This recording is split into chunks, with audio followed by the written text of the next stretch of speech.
All right, so today what we're going to be doing is taking this heart, and we're going to be dissecting it so that you guys can see all the different parts on the inside of it. So normally when we dissect hearts, the first thing that I ask students to do is pick up the heart with their hands and feel it so that they can feel what side is the right side and what side is the left side. So just kind of feeling the division right here, this side versus this side. And I'm not sure if you can see this. You can see that this side is quite a bit thinner than this side, quite a bit thicker. So the thinner side is always going to be the right side of the heart, and the thicker side is the left side of the heart. And the reason behind that being the right side of the heart goes to the lungs, or sends blood to the lungs. The left side of the heart sends blood to the entire body. So it needs to be quite a bit thicker than any other part of the heart. So that's the first thing I get students to do. Then what I'm going to get them to do is I get them to identify if this is the right side and this is the left, what would, or where would the actual atria and ventricles be? So lots of students will tell me this is the right atria and the left atria, and this is the right ventricle and the left ventricle. But in fact, this entire bottom section is the ventricle. So this is the right ventricle and the left ventricle. And the atria are actually these little ear-like flaps. So this is the left atrium, and this is the right atrium, or what's left of it. It's kind of got cut open when the pig heart was dissected from the pig. So those are the atria, and these are the ventricles, which looks a lot different than what we have in the diagram. So that's why I really like doing this activity, because you can see it in a whole different way. So then what I like to do is try to identify some of the vessels that we have. And I picked one of the hearts that we had left over that lots of the vessels were still intact. So I'm going to just quickly cut off some of the fat tissue that's around the vessels, because we're having kind of hard time seeing it. So I want to identify the pulmonary artery, the pulmonary vein, and if I can, the vena cava and the aorta.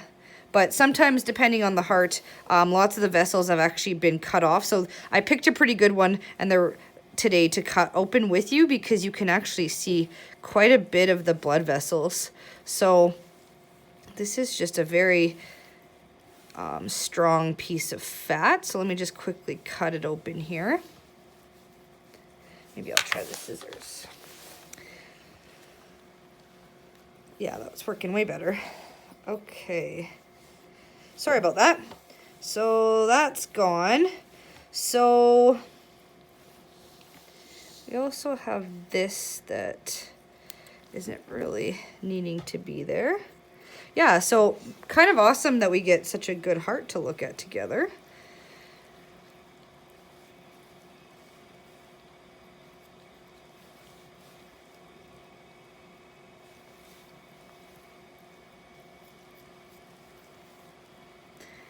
So how you identify the different blood vessels is basically, I look at where they actually lead to.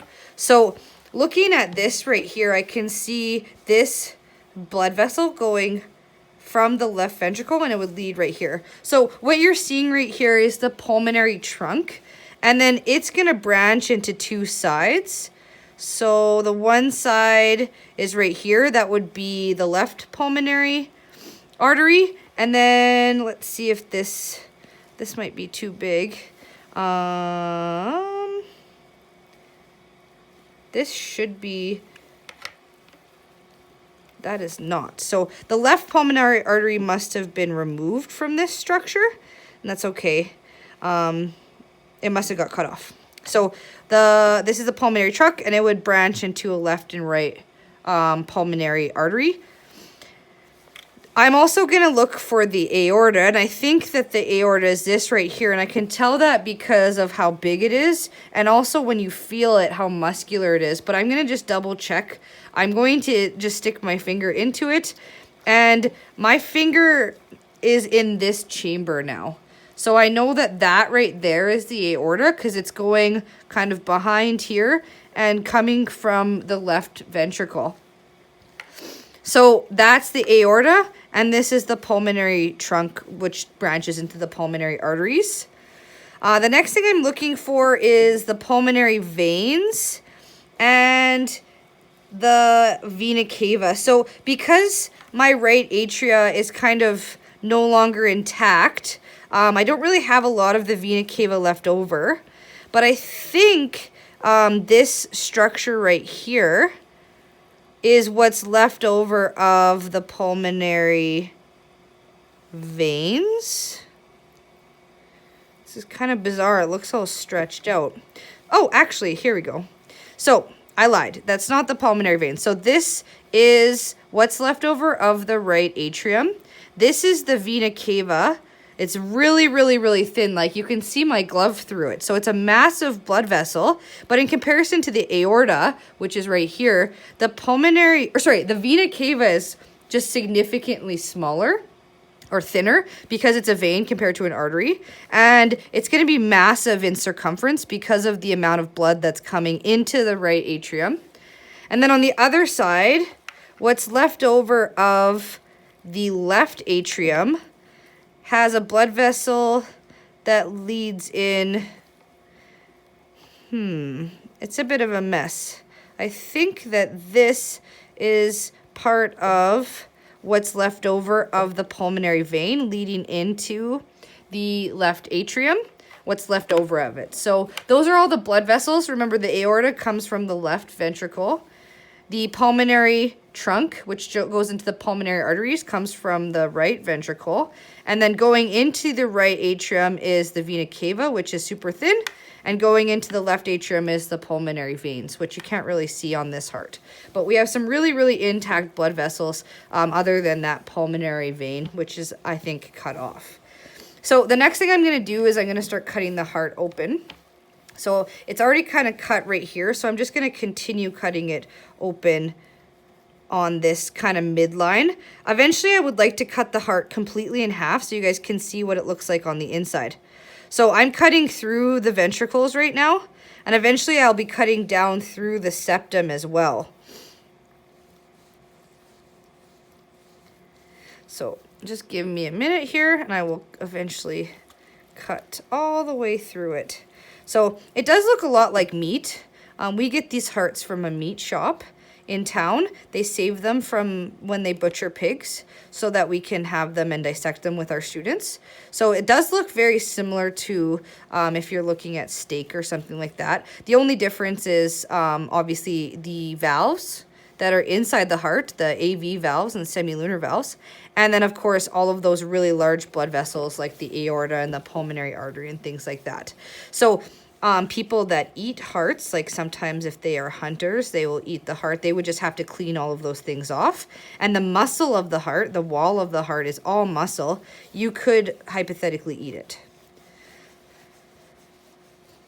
Okay, so I'm almost done here looking at just kind of unfolding this section. So let me just cut a little bit more off here and then we can look at the inside.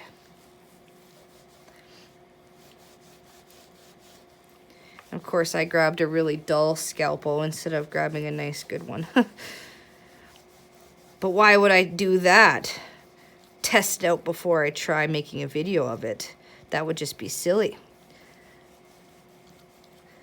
Okay, so I'm just cutting through the atrium right now. The atrium is a significantly thinner wall because it only has to push the blood down into the ventricles.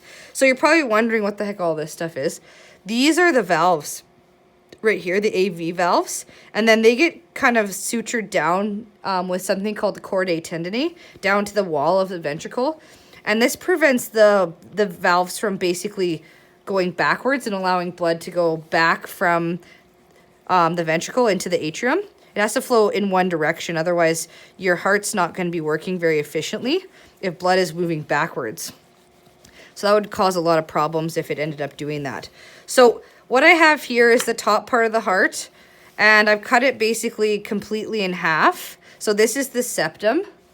This would be the right ventricle, and this is the left ventricle, and you can see the AV valve on both of them.